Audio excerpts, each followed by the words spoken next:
नमस्कार, आप देख रहे हैं पुलिस महानगर। तो आइए शुरुआत करते हैं आज की कुछ खास खबरों से। शिवसेना संस्थापक बाल ठाकरे की जन्म शताब्दी के मौके पर उद्धव ठाकरे और राज ठाकरे एक बार फिर शुक्रवार को एक मंच पर दिखे। राज ठाकरे ने अपने संबोधन में कहा कि उनके लिए शिवसेना छोड़ना आसान नहीं था। उन्होंने कहा कि ये पार्टी छोड़ना नहीं था बल्कि घर छोड़ने जैसा था। अब उसे 20 साल हो चुके। कुछ बातें मुझे समझ में आई और कुछ बातें उद्धव को समझ में आई। मुंबई के शाइन में षणमुखानंद सभागृह में राज ठाकरे ने कहा, आज बाला साहेब के बारे में बोलूं तो मैं और उद्धव घंटों घंटों बात कर सकते। जब वो व्यंग चित्र बनाते थे तब जो तल्लीनता उसमें होती थी वह मैंने देखी। वे सिर्फ व्यंग चित्र नहीं होते थे, वे ध्यान साधना जैसे होते थे, लेकिन वे पूरी तरह तल्लीन रहते थे। यह क्षमता उन्हें कहाँ से मिलती थी? वे देश के राजनेताओं में एक अलग ही इंसान थे। दुनिया में उनके जैसा कलाकार कोई दूसरा पैदा ही नहीं हुआ।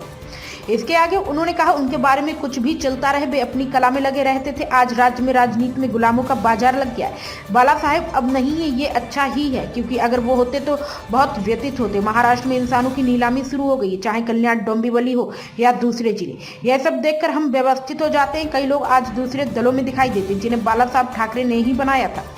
राज ठाकरे ने कहा, जब मैंने शिवसेना छोड़ी थी तब हालात अलग थे। कुछ बातें उद्धव ने छोड़ी, कुछ बातें मैंने भी छोड़ दी। सुबह साफ हो गए तो बेहतर होता है, बजाय इसके कि मन में कुंठा लेकर बैठे रहें। बाला साहब ठाकरे पर व्याख्यान देना मुझे अच्छा लगेगा।